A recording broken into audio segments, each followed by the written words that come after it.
Hi, I'm Adam from Watford Opinions, and that match today against Huddersfield Town went well. The first half was a bit shaky, but overall we dominated the match. I mean, we should have, considering the amount of injuries Huddersfield had. They were without Tommy Elphick, Jonathan Hogg, Alex Pritchard, Adama Diakaby, Richard Stearman, Karel Eiting, Isaac Mbenza, Josh Karoma, Danny Grant, Naby Sarr, and Christopher Schindler. The list of players they were without is tremendous. So anything less than 3 points for Watford would have been catastrophic in a way. I mean, this was a must-win match, but at the end of the day, no matter who you come up against, if you have to win it, you got to do what you got to do. And the Hornets most certainly did that today, and they did so in style. The first half was shaky. We didn't have the best chances. We were still the dominant team. The first half was definitely overshadowed by that Troy Deeney challenge, which, if I'm going to be honest, if that other refs might have given that a red card, I could definitely see that being given as a red card. So I think Deeney was fortunate in that respect. But the first half was a decent performance. We didn't get the breakthrough in the first half, which was added to a bit of frustration. Pedro had a decent snapshot saved well by their keeper. Sarr had a curling effort from just outside the box saved neatly. But as was the case with the entire match, we were the team in the ascendancy, bringing it to Huddersfield, as we should be. It's not like that's anything that's surprising or something like, wow, this is phenomenal. It's as expected. And then the second half was much better. We capitalized on an error from Huddersfield, Tom Cleverley, lively on his toes. And that's now his 4th goal of the season. He scored against Blackburn, Stoke, Swansea, and now Huddersfield. So Tom Cleverley, he's not what Alman Abdi was in 2014-15, but he's become our attacking, goal-scoring midfielder, which is a bit of a surprise if you were to tell me that at the start of the season, but it's definitely good to see. We have people in the midfield that are able to score. Again, he's not the true number 10 attacking mid we need, but he's definitely getting the job done, and he was lively there. His fight's been phenomenal. He's captain material, in my opinion, and deserved the armband when Deeney was absent.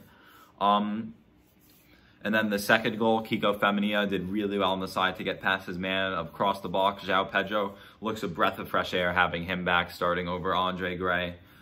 He looked lively all match, Pedro, and then he slotted the ball away into the open net. But he's our top scorer on the season with 6 goals now. And the way I see him is he's kind of like a Roberto Firmino type striker where he drops in a lot and then so he can dribble forward into that cam role a bit. And he's such a breath of fresh air. I think he complements Deeney a lot better than Gray's been looking sluggish for a while now. Unfortunately for Gray, with the return of Pedro and Perica coming back soon, he'll be on the outside looking in, and he'll have to tremendously prove himself to earn the consistent starting spot back. One thing I do want to mention is both times we've played Huddersfield, Ken Sema has been quieted. Now, their right back, Pipa, he's actually been playing really well. Both times we played him, he's a standout performer for them. But it's definitely interesting to see. Ken Sema, fantastic player. I love him like anyone else does who's a Watford fan. But his performances against Huddersfield kind of signal that as good as Sema is, Zinkernagel will have the chances to start over him. And I know Zinkernagel should be playing on the right. A lot of fans, myself included, want to see a 4-2-3-1 where the 3 is Sema on the left, Sarr on the right, and Zinkernagel at cam. But, I mean, Sema, his form from the start of the season may be slightly declined. I'm not saying he's back to, well, not back to being poor because he was never poor at all. But Sema, it's definitely interesting to see how Sema's struggled twice against Huddersfield now. Not to say he put in a terrible performance, but it wasn't one of his better performances. Chalobah looked good today. He's definitely been getting better as the season progresses, and I've always been very critical of Chalobah just because I know of the player he can be. Sidelined with injuries definitely didn't help his case coming back, but he's definitely been slowly but surely improving. Zinkernagel off the bench, he looked strong. His first couple dribbles, he was stopped, but then closer to the end of the match, his footwork is really good. It's stale if you ask me.